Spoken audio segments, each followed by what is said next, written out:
Okay, chapter 1, what is psychology? So we'll kind of go in the definition, some different approaches. We'll look at the history of psych. I'll give you the last 140 years. It's not very old. And then we'll talk a little bit about careers and that kind of good stuff. So your basic definition of psych is a scientific study of behavior and mental processes. And now, something I want to note, each textbook has a slightly different variation of the theme, right? Now, most of them say something like scientific, right? As a psychologist, we like to think of ourselves as scientists. Some would disagree, but I think it's an apt representation of what we do. Now, you should know that there are different branches. So I am not a counselor. I don't do any kind of therapy. I don't treat people. You're like, then how are you a psychologist? Excellent question, right? I am the science arm of psychology. So I do experimental research on people, animals. I've used fMRI data, computer simulations, you name it. And that information is oftentimes used by the counselors and clinicians to treat people later on or understand what's going on with them. This is not unlike medical science, right? You have some people in the medical field, right, that are pure researchers, right? They're studying the new vaccine, right? Hopefully, that goes well. Fingers crossed, right? We can get done with this pandemic thing. And then you have like your local physician and doctor that then apply that information. The next key part is behavior, what people do. Normally that's in there somewhere. And of course, mental processes, what's going on underneath your behavior, right? It's things to note. For a while, psychology really didn't want to focus on mental processes. This is the behaviorist movement, and we'll talk a little bit about that in a few slides, but they only wanted to focus on behavior because it was too difficult to actually understand what was going on under the hood. But luckily, thanks to advancements of technology and research methodology, we can look at that. Okay, that's your definition. If you do have any questions, don't forget to post up in the chat and say, blah, blah, blah, I don't know this or that. Okay, so kind of clearing the air, right? What is this stuff? So we're not limited to just disorders. So a lot of people think that psychology is just the treatment arm. But for instance, in my research, I've looked at time perception. So how do you know time is passing? Which is an interesting question because that's part of your senses, right? Understanding that time has passed, but time perception doesn't have an organ, right? You have ears for hearing, eyes for seeing, mouth for tasting, skin touching, blah, blah, blah, blah, blah, right? Time is different. It's actually a construct of the mind. And how does that work? That's what I do. So it's just not disorders or treatments. It's just one specialization. Most people do think of, right, is the clinical therapeutic aspect. And we don't just look at disordered individuals. There's this whole big movement about positive psychology. Like, why are happy people happy, right? Now, we do a lot of research looking at why sad people are sad, right? That's important. But what makes people happy, right? What creates a long-lasting marriage, for instance? Or what creates a good working environment for people? So those are important too. We study all kinds of things, right? Some interesting research I'm getting into is looking at esports. I helped to create esports here at Tiffin University about 5 years ago with another professor. And we're curious about how esports athletes compare to traditional athletes, right? As we know, as an athlete, probably one of you is at least, right? Athletes actually do better and are more likely to finish their degree. Is that true for esports athletes? Kind of curious. We're not psychiatrists, and this is not the poo-poo psychiatrists, but oftentimes we get lumped together, psychiatrists, psychologists. Psychiatrists a little bit different pathway. They're more of a medical model of treatment, right? They go through medical school and then they have a specialization in the treatment of psychological disorders. So they're medical doctors. And that's good and bad, right? Medical doctors are allowed to prescribe medication for the treatment of mental disorders. Now, there are a few states, and it's becoming more and more popular, to allow clinical psychologists to prescribe. But the medical model is, they treat you like you have a disease, right? For better or for worse. I mean, that's the model they use. Psychologists generally have more of a social, economic, environmental, family history bend to what they do. So just some things to keep in mind moving forward. Okay, so the science of psychology, I think this is particularly important, is critical thinking, right? That to actually process information critically and ask questions about it, right? I think one of the most impactful things I learned in my undergrad from my advisor was to never believe anything, right? I always ask questions. And I think that's something important you guys will need to do as well, especially as a lot of you are drinking from the fire hose of information that is the internet and social media, right? It is just a stream of information coming in to your mind, right? From Facebook, Instagram, YouTube, Google anything, Siri, Alexa, all that kind of, maybe I'm setting all your stuff off. But whereas when I was a kid, there was a lot less access, right? I had to go to college without Google, right? That's kind of crazy. It's called the library. And it was a higher quality, but much more limited. So you need to critically think about the information coming in. I think of my mother-in-law. It was very funny. We were in a debate because heaven forbid you get the vaccine because it was sponsored by, I don't know, I think it was Bill Gates. And he's trying to, make people sterile. And I was like, well, why don't you just get the other vaccine then? She's like, well, I don't know which vaccine he sponsored. I was like, well, that seems important. Get the one sponsored by Dolly Parton. She seems nice.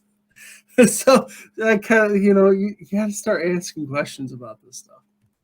Be skeptical. Talked about that. That's important. Objective, right? I want to tell you something. I am biased. You are biased. Everyone's biased, right? We all have our particular views, but as a scientific researcher, I try to maintain my biases when I'm doing research or when I'm teaching, for instance. It'll show periodically, but I try to take things from a very unbiased angle. And that takes work. It just doesn't happen. You need to be curious. That's one thing that got me in psychology, as I was so curious about everything. I wanted to know and learn. And we try to describe, predict, and explain behavior and what's going on. That's some of the key ideas. We try to say, what's happening, right? What's happening with time perception? What's happening with esports versus traditional athletes? And can we make some predictions about that, right? So if I start to understand how you perceive time, can I make some predictions about what you may or may not do? And then explain why this occurs. Okay, I'm going to skip these next couple slides. They're not bad or anything. It's just an interactive activity that I normally do, but hey, we're virtual. So Mostly if you're interested in the bright side, the 26 psychological things you never knew or something like that. And most of it is from Facebook, right? So that's one of the key things. Where does this information come from that you need to think about? So where does psychology come from? We like to think of ourselves as having ancient roots in Greek and ancient philosophers like Socrates and Plato and even Confucius, where we ask questions about who are we, right? Psych means mind in Greek. Actually, it can also be interpreted as souls. What are we at our core? And logos is knowledge. So it's the knowledge or study of the mind or soul. But we like to think we're an old science, but let's be more realistic, right? We're 141 years old. That's it, right? We're a very young discipline. We came from philosophy, kind of the combination of philosophy and medicine coming together. So Wundt, Wilhelm Wundt, right? It's, not a W, it's a V because he's German, right? Leipzig, Germany. He was studying to be a physician and kind of really fell in love with the philosophy ideas of things and kind of combined those two in the first psychological laboratory in 1879. And he used a technique of introspection. Now, it's very hard. It's thinking about thinking. But these individuals were well trained, right? Almost like meditation, kind of like training your mind to be able to perceive stimuli, right? And he would present them with metronome ticks. Like, tick, tick, tick, tick. And the idea was to actually see how many ticks, right? How much information you could store without converting it over to a number and still being accurate. Me and a laboratory colleague actually replicated some of this research. And it took us several months to train up to be able to not count things. It's a lot harder than it sounds. It's like if I tell you, don't think of a pink elephant. And you're like, oh, I thought of a pink elephant, right? Maybe Dumbo. So that's what you're trying to do. You're trying not to count.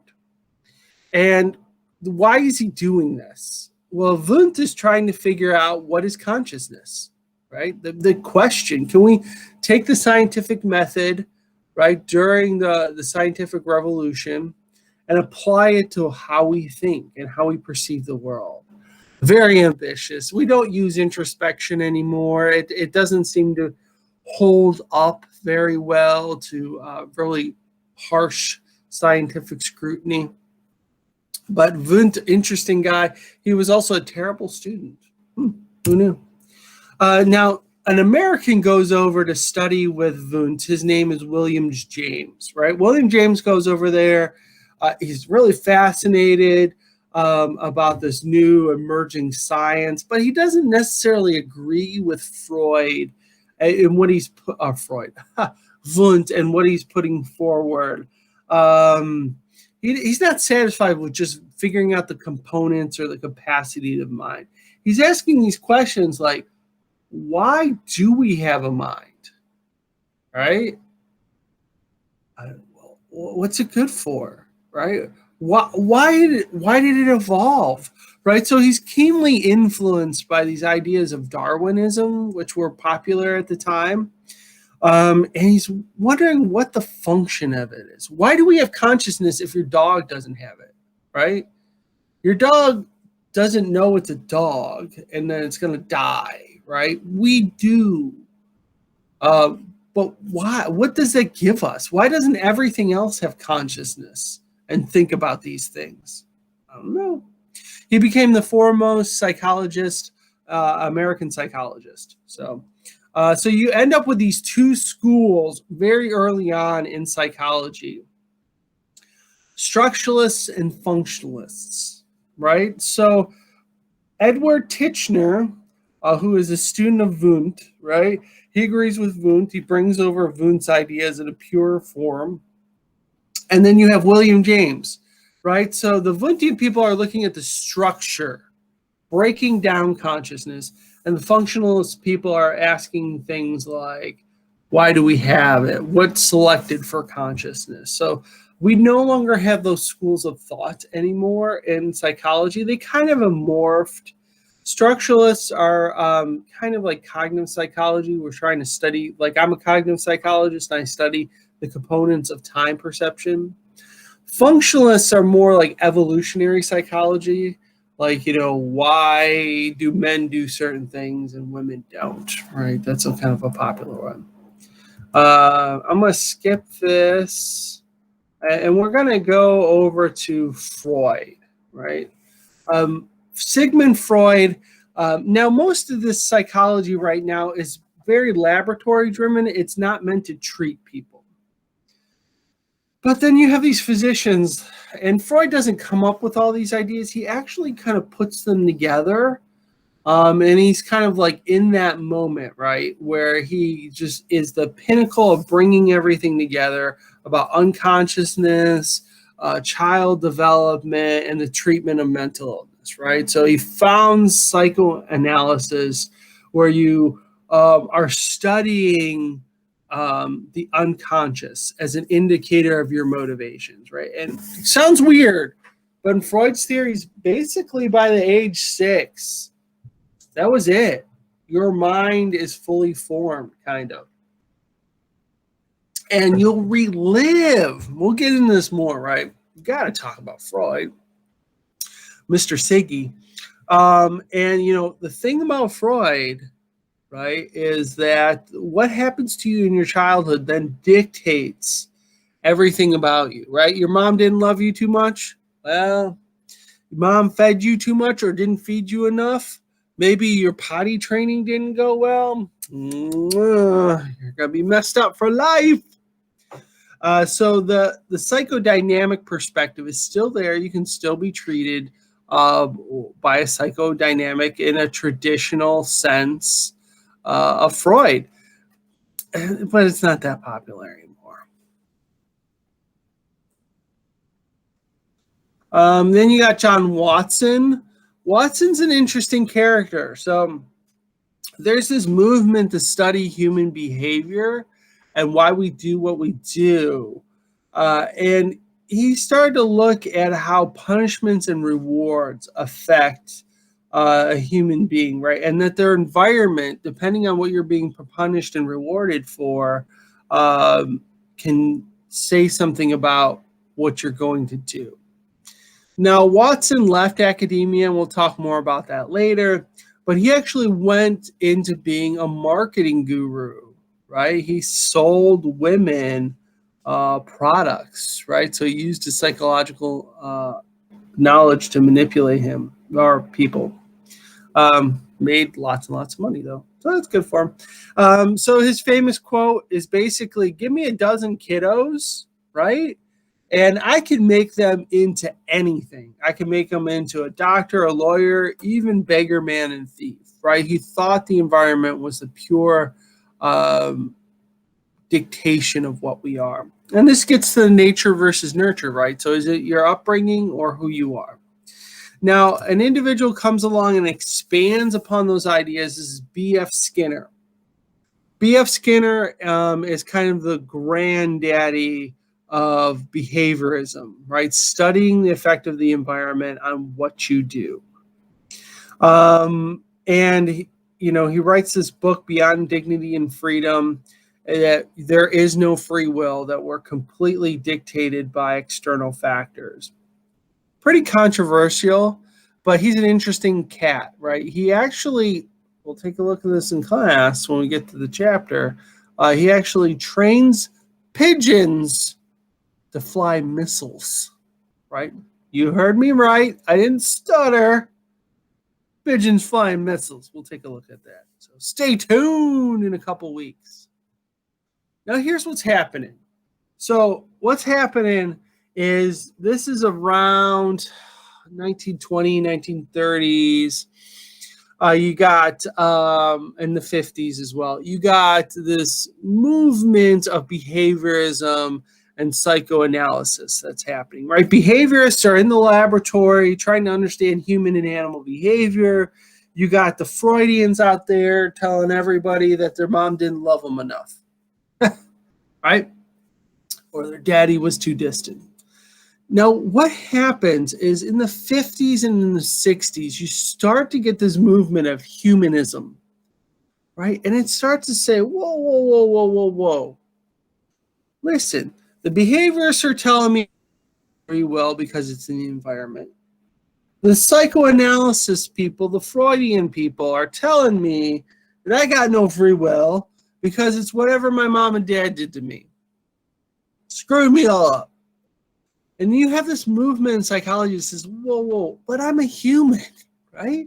I can decide to take a punishment if I want to, right? I could do stuff and I can become better, right? I can try. Some people don't, but you can have a bad childhood and still be okay, right? I can put off eating that cookie so I can lose weight. It's hard to do, right? Put on a few pounds over the holidays. So you got Abraham Maslow and Carl Rogers that looks at motivation and self-actualization, right? That humans were basically good. Now, it doesn't make a huge impact in psychology, right? In the field of psychology, but it makes a huge impact on the perception of psychology, the greater popular movement of psychology. And it actually transforms into the self-help movement. So if you've ever been in a bookstore, I know they're pretty rare, right? And you look around, you'll see a self-help movement. And these guys were the gurus that kind of started that. 7 activities of successful people, right? I can be better and so can you. So this movement of becoming a better person is the humanistic movement. And we actually see that now in psychology coming up as the positive psychology movement. So this is in the 50s and 60s. And what starts to also happen in the background is this cognitive revolution. We're currently in the cognitive revolution right now, but we're moving. And we'll talk about that. But the cognitive revolution happens as a pushback to behaviorism in the laboratory. Now, what happens? Well, you got this guy, Noam Chomsky, right? And he's a linguist. And he starts to read Skinner's ideas about rewards and punishment dictating everything we do. And he's like, this doesn't make a whole lot of sense for language. Right? We don't seem to be rewarding and punishing children for learning grammar and how to speak. Have you ever wondered why people keep training chimpanzees to do sign language, right? All those monkeys are signing everywhere. And this battle got it started, right? So now chimpanzees and stuff don't have the same vocal structure as humans, so they can't speak, but their hand movements are actually just as good as ours. So you could teach them sign language. So can you teach a gorilla or a chimp to sign and use language? A behaviorist said, yeah, right? And there was actually cases where they would take these chimps and raise them like human beings. Actually, the human beings turned into more chimps, but we'll talk about that later. More interesting stuff. Save that for later. But what happened is, these chimps and apes can learn a lot of sign language, and they were decent at it. But you know what they didn't learn? Grammar. They basically could not get past a 3-year-old's vocabulary, right? Developing complex sentence structure was beyond their capabilities, right? And then what happened is that is the knife in the back of behaviorism, because whoa, wait a minute, you can't explain language, the very thing that makes us truly distinct in the animal kingdom, right? Also, what you get is this computer revolution that starts to take place after World War I and World War II, where we can start to use computers to simulate and to test what's going on internally, so we can start to get better access to that information. So there we are. So kind of walked you through this.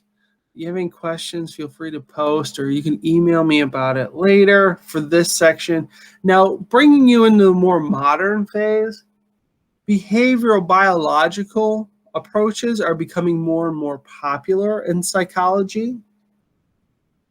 These things like fMRI, studying hormones, nervous systems, electrodes that you put into the brain have gotten smaller and better and more accurate. We can use TMS, or transcranial magnetic stimulation, right? They put a giant magnet against your head and zap your brain, kind of. Right? It doesn't hurt. Well, it can cause headaches. But you can actually affect the functioning of neurons that way. And not have any long-lasting damage, or any damage, really. So that's becoming more and more popular. Like when I studied, it was cognitive neuroscience. So I did some stints in rat labs, hence playing with rats. Rats are actually kind of cute. They're friendly. I did get one latched onto my thumb, but that's a story for another time. More intrigue, right? Evolutionary psychology is getting pretty popular. Social cultural is probably the newest thing, about diversity in different cultures and integrating those cultures in, say, the workforce and schools. So those are popular areas as well. Now, you may or may not want to be a psychologist, right? I don't know. You could. But there's kind of three different areas, and they're not necessarily just separate. You have the practical and applied. This is your clinical psychology, right? They're therapists. My wife is actually just finishing up her degree in addictions counseling, so she'll be doing some counseling soon at Tiffin University. I'm a researcher, right? So I study and research the mind. And then you got teaching.